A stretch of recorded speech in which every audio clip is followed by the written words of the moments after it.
now. Okay. I started in 2015, and well, yeah, 2015 is when I started like my recording journey. So 11 years on that, but I started like performing and stuff since like 2012. 2012. Wow, that's a long time. Well, not about 10 years. Maybe about 10, 15. Not bad. Biggest inspirations growing up? Biggest inspirations, definitely Mary J. Blige, Michael Jackson, Anita Baker, Destiny's Child. Yeah, just a lot of like, I've always gravitated towards feel-good music. So as long as it had that feel-good feel, Yeah. I liked it. It didn't really matter what genre it was, whether it's hip-hop, alternative pop. Y'all know anything about like Jumpstart in the Morning? That was like my era growing up, getting ready for school. Jumpstart on VH1 is on. You hearing all types of different music that, wouldn't necessarily be in your playlist otherwise. So, it's still alive but I'm barely breathing. I wouldn't have known that song. It's a lot of different songs. So, yeah, but as long as it felt good, it made it on my playlist. Let the fans know how long you've been in Raleigh and how's that shaped you since coming from New York. Ooh, I mean, I got here in 2020. So I never thought I would be in North Carolina, by the way. I never thought I would make it here. Only because, like, I always saw myself in a city to some degree. I was going to move to LA at one point. I was going to move to Atlanta at one point, just like a bigger city type of thing.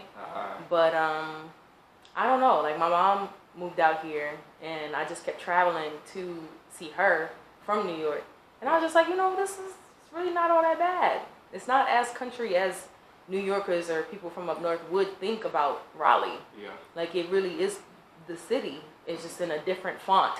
Like, it is a city. Yeah. But, it's just not open till like 3, 4, 5 a.m. the things that you could get. So. And we're growing a lot as a whole right now. The Raleigh market, as far as music, is something I've never seen before. If you've been here, like you said, 2012, you've seen it, like the shape of it. It's like after COVID, shit won't the same no more. Well, yeah, I moved. Which is a good thing. I moved in the midst of COVID, though. Oh, you did? Like, 2020 is when it happened. It hurt some people, it helped some people. Yeah. But I knew I had to get out of New York. Yeah.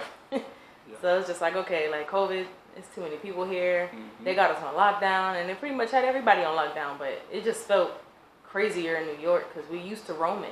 Yeah. We used to walking around amongst the people and stuff like that, so that was just odd. Yeah. Yeah.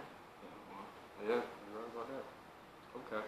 Miss Dia, talk to us about your recording process and what's life like for a true artist like yourself. My recording process, I'm going to start with a melody all the time.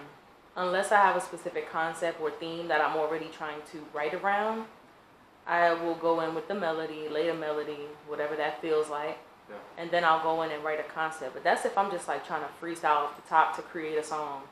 Outside of that, I kind of already think about concepts. I'm always thinking about it. Like, I feel like if you're truly a songwriter, you always thinking about song concepts. There's always one that is popping or coming to you. It's in us. So when we are coming up with these lyrics or these words, I would say that's the main thing. But I'll melody first, or sometimes concept first. But that's the process. And for me, I stay true to it by just doing what actually feels natural and organic to me. Like, authenticity is such a big part of my brand, and I want for whoever to meet me for the first time to be like, oh, okay, like they can see exactly who I am. Like, I like to be no facade. Exactly. And for people to kind of see me and know me before even hearing me. I think that's a big thing too. I don't feel like you need to be the loudest in the room to, make sure that people know that your presence is there. Like, you don't have to actually vocally use your words. And I know that might be odd to hear coming from a singer-songwriter. I use my voice all the time, but you don't always have to speak. You don't have to be the loudest in the room. Sometimes, like, your aura, your energy is louder than anything that you could say, and it speaks first. Exactly. Essence. So. A lot of people forgot about their essence. Dia, how important is business reputation in this field that you know? It's very important.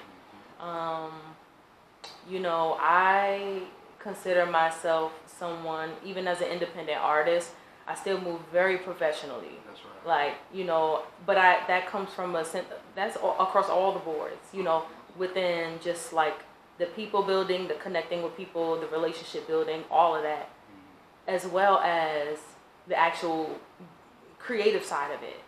Like, I'm not just putting out anything. Yeah. You know what I mean? Facts. Like, it's actually like I'm actually taking it to the studio, even if I create it at home, because I do that a lot too. I'll format the song, even record the song, have a demo of the song prior to me taking it to the studio. Yes, ma'am. But that's to save myself time and money, save a coin. Yep. But also, just knowing what you're doing in the studio, and studio etiquette is a big thing. That's why it's hard to just wake up and be like, oh yeah, I'm gonna become an artist, I'm gonna be an artist. You have to have that training put in, and especially because like labels and stuff, they're not really doing artist development no more.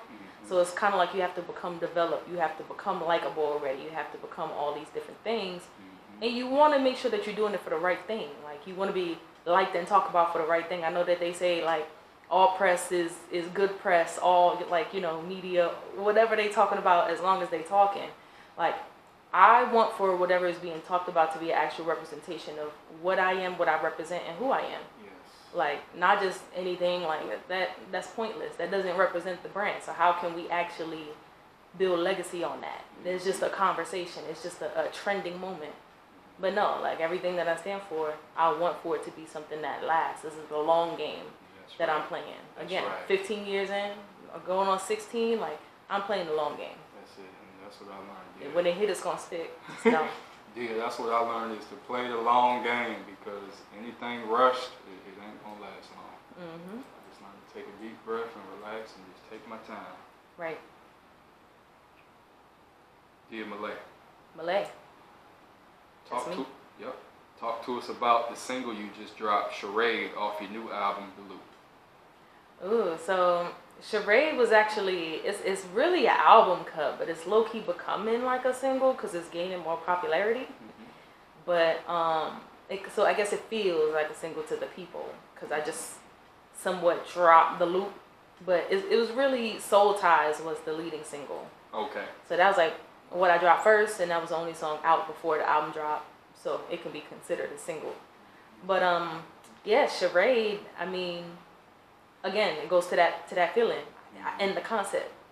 I heard the beat and I automatically was hearing a concept in my head. Like, it sounds like you're playing a game. It sounds like, very tropical, but it sounds like not for fun. So it was my way of like taking a serious topic and making it sway that way.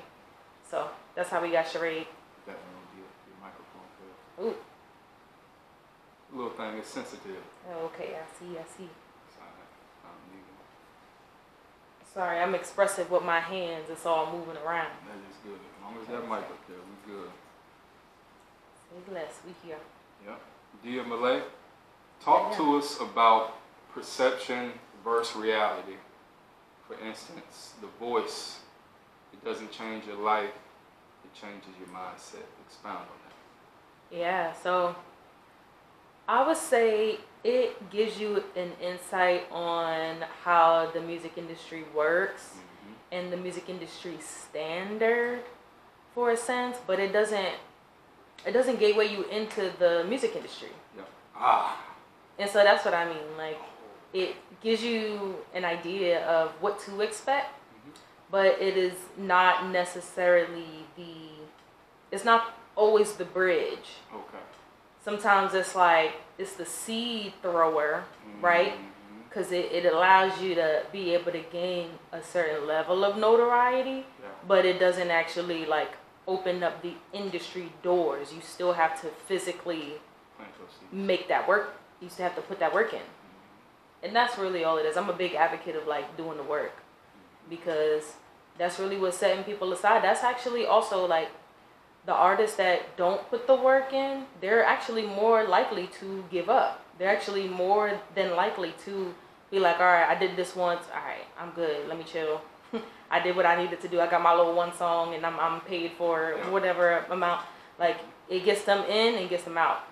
They a mission accomplished. But for the people that's been actually putting in the work over time, it's like it's more of an investment. We invested. You know what I'm saying? Like time and energy. And we can't act like there's not two different worlds that exist. You know, there's the regular 9-to-5 world, which I kind of feel like I'm in a Hannah Montana moment right now, where it's like I'm living a regular life, but I'm also like a superstar. That's right. So it's like at the same time, it's like trying to like balance that. And I say that like, cause I don't even necessarily like call myself a superstar. That's the thing, right? I don't, but it's the perfect way to explain like the journey and where I know I'm about to be versus like where I am physically right now in this time. Don't need to be super, just a star. A star.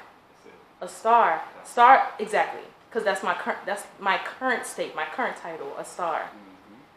But the superstardom is the part that's on the way. That's right. And that'll be once I'm fully, you know, doing my creative career full time. Yes, ma'am.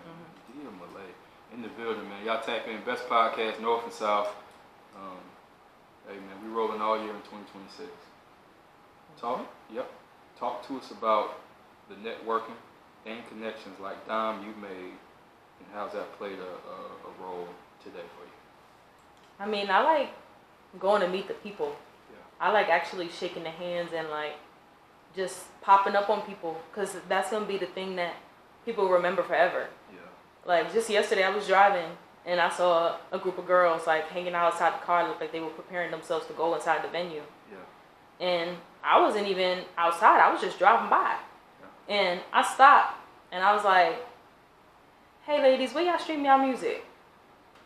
And they told me Apple Music, Spotify, whatever platform, right? Yeah. Mine's just like 6 girls.